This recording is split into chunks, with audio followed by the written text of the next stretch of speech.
ಈ ವರ್ಷ ಅಪ್ಪ ಅಮ್ಮನ ಆನಿವರ್ಸರಿಗೆ ನಾ ಮಾಡಿರೋ ಸರ್ಪ್ರೈಸ್ ಡಿನ್ನರ್ ಪ್ಲಾನ್ ಭರ್ಜರಿ ಹಿಟ್ ಆಯ್ತು.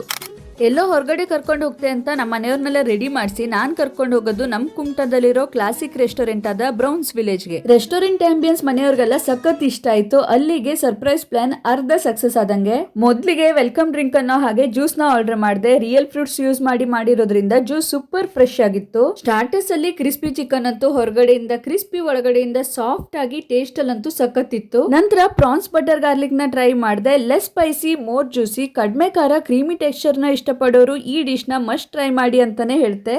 ಎಲ್ಲೇ ಹೋಗ್ಲಿ ಚಿಕನ್ ಕಬಾಬ್ನ ನಾರ್ಮಲ್ ಆಗಿ ಯಾವತ್ತೂ ಆರ್ಡರ್ ಮಾಡೋದು ಇದ್ದಿದ್ದೆ. ಸೊ ಈ ಸರಿ ಸ್ವಲ್ಪ ಸ್ಪೆಷಲ್ ಆಗಿರ್ಲಿ ಅಂತ ಚಿಕನ್ ಸೀಖ್ ಕಬಾಬ್ನ ತಗೊಂಡೆ. ನಾನು ಚಿಕನ್ ಅಲ್ಲಿ ಬೋನ್ಲೆಸ್ ನ ಜಾಸ್ತಿ ಇಷ್ಟಪಡೋದ್ರಿಂದ ಲೈಟ್ ಸ್ಮೋಕಿ ಫ್ಲೇವರ್ ಇರೋ ಈ ಡಿಶ್ ನನ್ಗಂತೂ ಇಷ್ಟ ಆಯ್ತು. ನಂತರ ಸೀ ಫುಡ್ ಅಲ್ಲಿ ಏನಾದ್ರೂ ಸ್ಪೆಷಲ್ ಆಗಿ ಟ್ರೈ ಮಾಡಬೇಕು ಅಂತ ನಾನು ಆರ್ಡರ್ ಮಾಡಿದ್ದೆ ಸ್ಕ್ವಿಡ್ ಗೋಲ್ಡನ್ ಫ್ರೈ. ಎಲ್ಲದಕ್ಕಿಂತ ಮಮ್ಮಿಗೆ ಈ ಡಿಶ್ ಅಂತೂ ಸಖತ್ ಇಷ್ಟ ಆಗ್ಬಿಡ್ತಪ್ಪ. ಮಮ್ಮಿಗೆ ನಂತರನೇ ಸ್ಟಾರ್ಟರ್ಸ್ ಇಷ್ಟ ಆದ್ರೆ ಪಪ್ಪಂಗ್ ಯೂಶ್ವಲಿ ರೋಟೀಸ್ ಐಟಮ್ ಎಲ್ಲ ತುಂಬಾ ಇಷ್ಟ. ಅದನ್ನಂತೂ ಮಿಸ್ ಮಾಡೋಕ್ ಆಗುದೇ ಇಲ್ಲ. ಸೊ ಗಾರ್ಲಿಕ್ ನಾನ್ ಜೊತೆ ಬ್ರೌನ್ ಸ್ಪೆಷಲ್ ಚಿಕನ್ ತರಿಸಿದೆ. ಇದರಲ್ಲಿ 2 ವೆರೈಟೀಸ್ ಗ್ರೇವಿ ಬರ್ತದೆ. ನಮ್ಮ ಅಜ್ಜಿಗಂತೂ ಪಾಲಕ್ ಗ್ರೇವಿ ಸಖತ್ ಅಂದ್ರೆ ಸಖತ್ ಇಷ್ಟ ಆಯ್ತು. ನಮ್ಮನೆ ಎಲ್ಲರಿಗೂ ಏನೇ ತಿಂದ್ರು ರೈಸ್ ಐಟಮ್ ತಿನ್ನಿಲ್ಲ ಅಂದ್ರೆ ಊಟ ಕಂಪ್ಲೀಟ್ ಆಯ್ತು ಅಂತ ಅನ್ಸುದೇ ಇಲ್ಲ. ಸೊ ಬಿರಿಯಾನಿ ಜೊತೆ ಅಂಜಲ್ ತವಾ ಫ್ರೈನ ತಗೊಂಡೆ.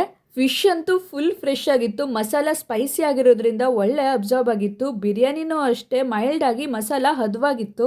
ಕೊನೆಗೆ ಡಿನ್ನರ್ ಅಂತ್ಯ ಆದದ್ದು ಡೆಸರ್ಟ್ ಅಲ್ಲಿ ಸಿಂಗಲ್ ಸಂಡೆ ಆರ್ಡರ್ ಮಾಡಿದೆ. ಎಲ್ಲ fruits and dry fruits mix combination ಅಲ್ಲಿ ಬರುವಂತ ಐಸ್ ಕ್ರೀಮ್ ಹೇಗಿತ್ತು ಅಂತ ಕೇಳಬೇಡಿ, ಎಲ್ಲರಿಗಿಂತ ಮೊದಲು ಖಾಲಿ ಮಾಡೋದು ನಾನೇ. ಕೊನೆಯಲ್ಲಿ ನನ್ನ ಸರ್ಪ್ರೈಸ್ ಮತ್ತೆ ಊಟ ಹೆಂಗಿತ್ತು ಅಂತ ಮಮ್ಮಿ ಹತ್ರ ರಿವ್ಯೂ ಕೇಳಿದ್ರೆ ಮಮ್ಮಿ ಸೂಪರ್ ಅನ್ಬಿಟ್ರು. ನೀವು ನಂತರನೇ ನಿಮ್ಮ ಫ್ಯಾಮಿಲಿ ಫ್ರೆಂಡ್ಸ್ ಜೊತೆ ಕ್ವಾಲಿಟಿ ಟೈಮ್ ಸ್ಪೆಂಡ್ ಮಾಡಬೇಕು ಅಂದ್ರೆ ತಡ ಮಾಡಬೇಡಿ, ಬ್ರೌನ್ಸ್ ವಿಲೇಜ್ಗೆ ವಿಸಿಟ್ ಮಾಡಿ.